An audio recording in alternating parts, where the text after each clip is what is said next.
Hello, investors and traders, and welcome to the Midweek Report. I'm AJ Monte, Chief Technical Analyst with Sticky Trades, and let's get right to work. Looking at the diamonds going in alphabetical order, you can see that my downside target was set last Friday at 343.98, and we have a bearish engulfing candle today.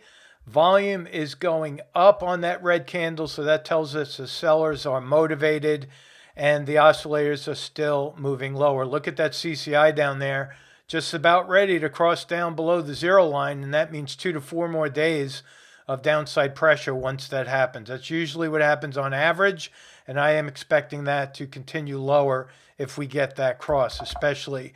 Next one is IWM. Well, we hit the upside target, went over by just about a penny, and then came right back down and filled the downside target right here, which was from last Friday. Downside target was hit at 183, again, to the penny. I think we could still continue a little bit lower. Why? Because we have another bearish engulfing candle on much higher volume than what we saw yesterday, about 20% more volume on the way down. The oscillators are still showing downward momentum, and I think we could also head all the way down here to that support level right around 182. So that is IWM. Looking at QQQ, we did not hit the downside target yet, at least not yet, but we are on our way. Downside target at 367.47. We have a lower high today and a lower low, so that downside pivot is still in force with the oscillators going down and the volume still moving higher on the way down. So that downside target is still in place at 367.47. Moving on now to SPY. SPY is the S&P 500 ETF.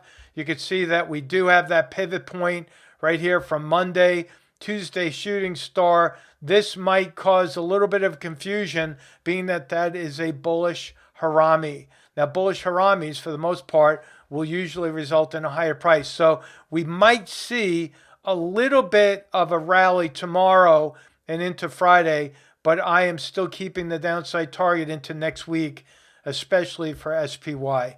So that downside target, to reiterate from last report, is going to be 440.85, and look down below. We are 3.83667 away from crossing that zero line, which could, in fact, keep that selling pressure in force, which I believe we will see.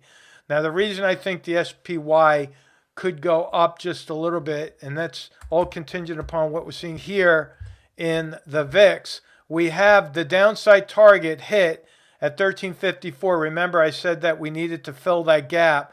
Today, that downside gap has filled, but we also have a bearish engulfing, which is pretty significant on the VIX. So the VIX tomorrow could go a little bit lower, but coming into next week, I think we're going to start to move up to 1586 is my target, and I think that is a high probability that next week we will see that. Remember that tonight is Wednesday.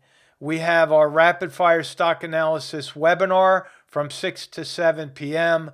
Make sure you get in there early, because if you want your stocks analyzed, I take the first 50 ticker symbols that come in through the Q&A box, and that's the ones I go with. So it's first come, first serve. Check your member dashboard for the login information. I open up the door at 5:45 Eastern time, and for that 15 minutes, I'm jotting down a lot of those ticker symbols on my little notepad here, and then I go right to work right at the top of the hour. So that's going to be a lot of fun, a lot of action, and we're hitting on targets already, and that's just 1 week into those price targets. So I'm looking forward to speaking with you later on today, and we will talk to you later. So long.